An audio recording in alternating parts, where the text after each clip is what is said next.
Hi, I'm Paige Ann Olson. Welcome to my YouTube channel. I'm going to be remaking a dog bed that I first made in 2016 using this Butterick B6303 pattern. I'm going to be making the large size. My dogs have been using this bed for 7 years and they love it. So join me and I'll show you how I make it. So this is what I purchased for my new dog bed. And I have two different fabrics. One is going to go on the bottom, one is going to go on the top. You don't have to purchase two different fabrics. You could choose to just do one fabric for the whole thing. You will need 1 1/8 yard of one of the fabrics and 1 1/8 of the other, or you'll need 2 1/4. I would buy 2 1/2 just to make sure. If you're going to use it out of one fabric, you'll need about 2 1/2 yards. This is duck canvas or that outdoor stuff. You can certainly make this with cotton. It just won't be as stable. And I have found that this fabric works really well for the dog bed that I made 7 years ago. It's held up pretty well. I will show you the old one in just a second so you know how badly it needs to be replaced. The other thing you're going to need is a 32-inch zipper.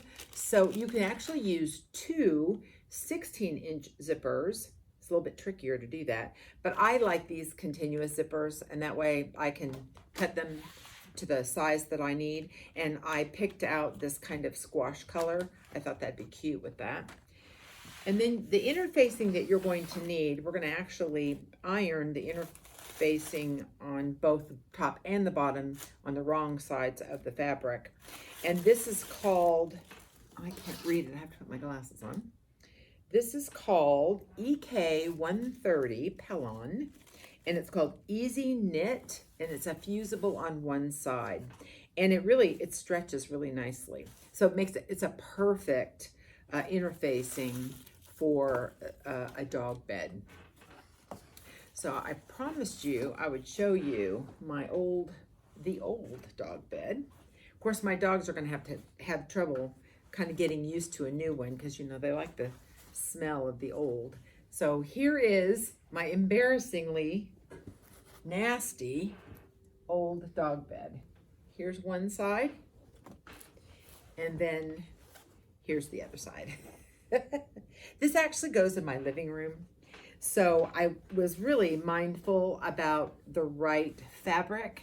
I didn't want anything too whimsical, which is why I chose something that I thought would go nicely in my living room.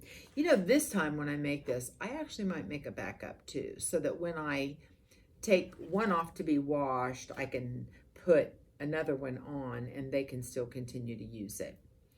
But anyway, so I'm going to cut everything out and then I'll return and show you how we put it all together. I have cut out my fabric, and the pattern calls for the large bed. The size of that is a 27 by 36, but I had modified this. I have a 60-pound dog, and I wanted to make sure it was big enough for him. So I have made the pillow insert 42 by 42. So I ended up cutting out both the bottom and this fabric at 42 by 42. So the next thing that needs to happen is we need to place the fusible on the wrong side of both pieces of fabric, the blue and this. And we need to put the fusible side down because we're going to probably take a pressing cloth and iron this to the wrong side or the inside of the pillow. And I'm going to overlap this and cover the entire square. Now I bought 5 yards of this interfacing. You might want to get a little bit more if you want as large of a dog bed as I have. I just had some leftover extra, so I'm going to fill it in with what I already had. But if you make the suggested size from the pattern, you just need 5 yards. The thing about this interfacing is it's 21 inches wide, so you need to cut out the length of your fabric, and then you'll need to do 2 pieces or 2.5 pieces of interfacing for each of your fabric pieces. I hope that made sense. But the bottom line is you want to take the interfacing and you basically want to cover the entire inside of both the top and the bottom of your dog bed. So that's the most important thing for you to understand. So you might want to get a little bit more if you're going to make a large bed like I'm making. So I'm going to go ahead and press this, and I'm going to use a cloth because of it's kind of a netting and I don't want it to burn. So I'm going to go ahead and do that next, and then I'll be back. I think the next step is the zipper, and I'll show you how to do that. So I have now pressed all of the interfacing on the back side of both the top and the bottom, and I'm going to show you how to do the corners. So I'm going to do a corner that's 2 7/8 by 2 7/8, and I'm just going to put a little dot there and draw a box. You don't even probably have to do this. You could probably just draw the dot and that would be fine. And so here is my square. Hopefully you can, I'm not sure you can see that. So let me show it to you. There's my square. Then I'm going to take my ruler that has angles, and I'm going to place my ruler right on top of the square, just like that. So what you'll see is there's the square that I drew, and I'm going to draw a straight line across the top. So this is now what your corner will look like, just like that. So the next thing I'm going to do is I'm going to fold it on that long line so it looks like this. Hopefully that's, and I'm going to just kind of crease it a little bit. Then I'm going to bring up, oopsie, we're going to do right sides together, and we're going to bring this up so it's going to look like that, but that's not what we want to do. We do want to bring that up, but then we're going to take this and we're going to kind of square it off. We're going to make that into a square, and that's going to make our corner. Hopefully you can see that. And then I'm going to hold it and put a pin in it. I'm going to show you just a second what that's going to look like. And here is the corner, the box corner. And then here's the inside. That's what it should look like on the other side. Now what I'm going to do is I'm going to finish that on all 4 sides, and then I'm going to baste from here to this corner right here, just that one line on all 8 corners of the top and the 4 on the bottom, 4 on the top. I'll do it one more time in case, you know, sometimes I need repetition, and I'm going to do the same thing on this side. We're going to measure 2 7/8. I'm going to put here's 2 7/8 here, and let's go up 2 7/8 here. So I have it correctly measured. Here's my dot right there. And again, you don't need to actually draw the box if you don't want to.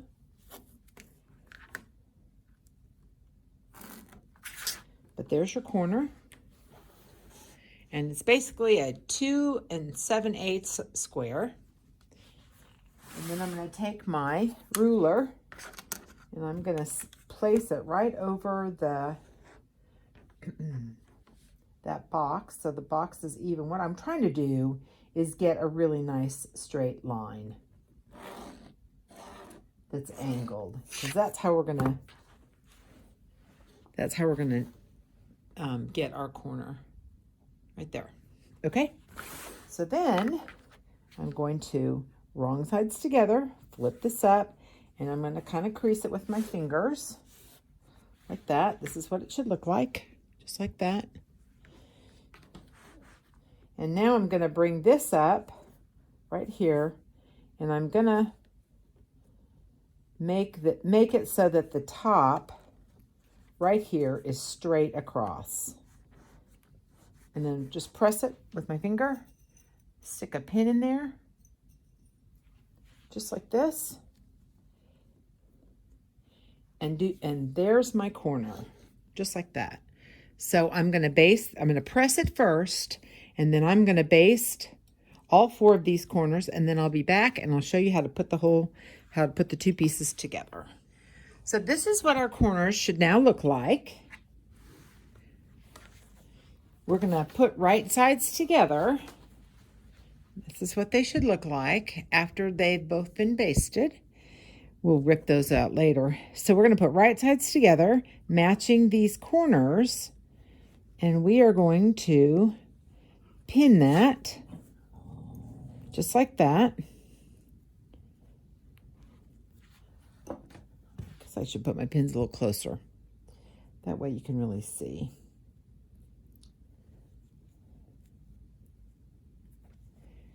And once I pin this corner,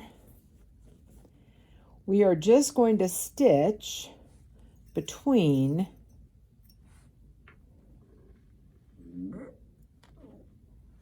these pins right here. Just the corner for now. So it's going to look like this.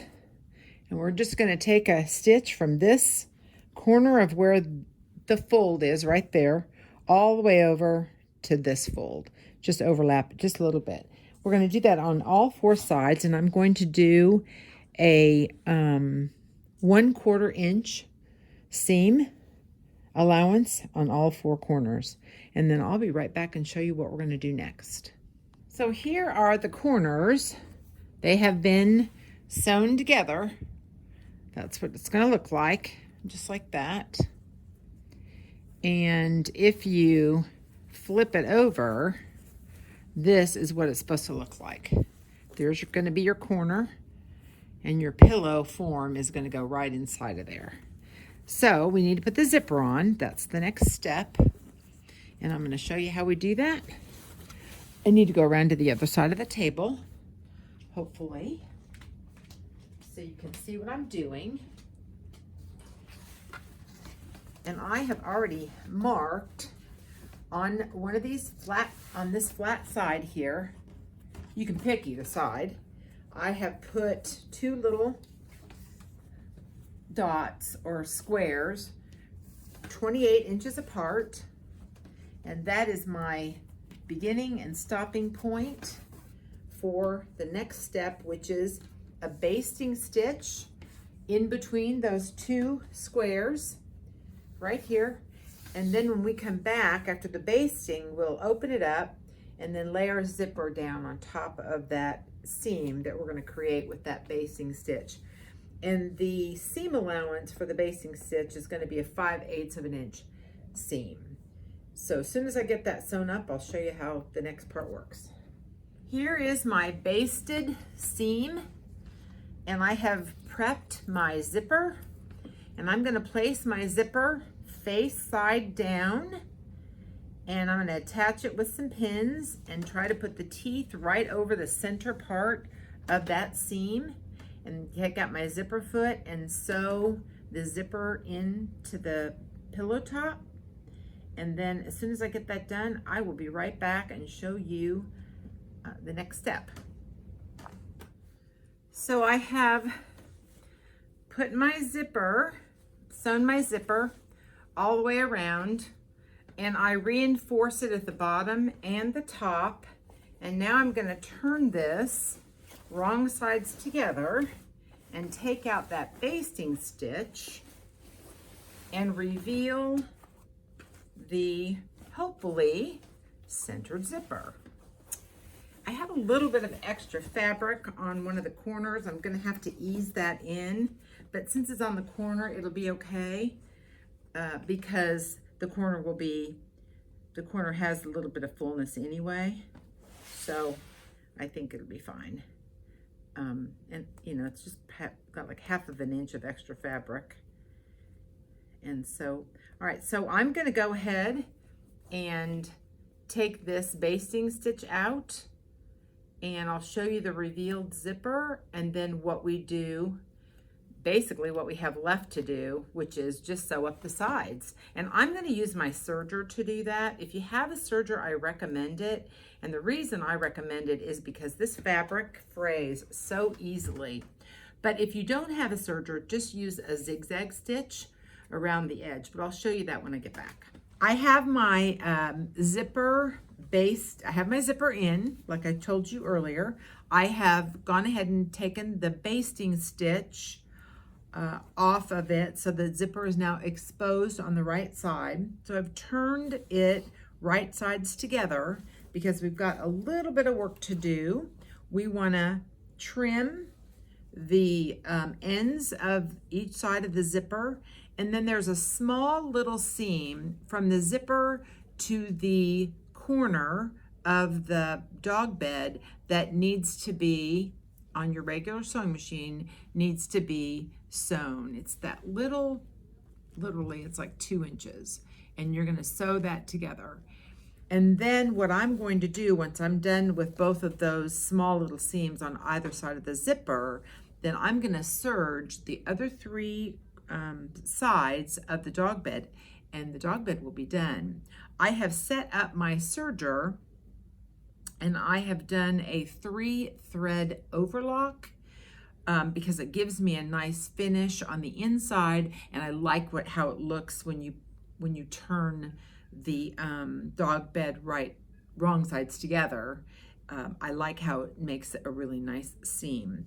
So I'm going to go do my little seams at the end of my zippers and trim my zipper pieces off, and then serge my 3 sides, and I'll come back and show you how that's going to look. So I have finished serging my dog bed together, and I want to show you what it looks like. It looks just like that. Whatever stitch you choose to use, whether it's a serger or a zigzag or whatever, make sure, I forgot to tell you this, make sure you leave your zipper open so that when you are done stitching all of the dog bed together, you'll be able to easily turn it so that we have the right side where we'll be able to pull the right side out. So the next thing we need to do is, I need to make sure this is going to fit the dog bed insert, or the pillow insert that I have already made from the last dog bed. So this is the moment of truth. I'm going to make sure it fits, and then I'll be right back and show you what that's going to look like when I have it all put together. Here is my dog bed pillow insert. I actually made this when I made my original dog bed.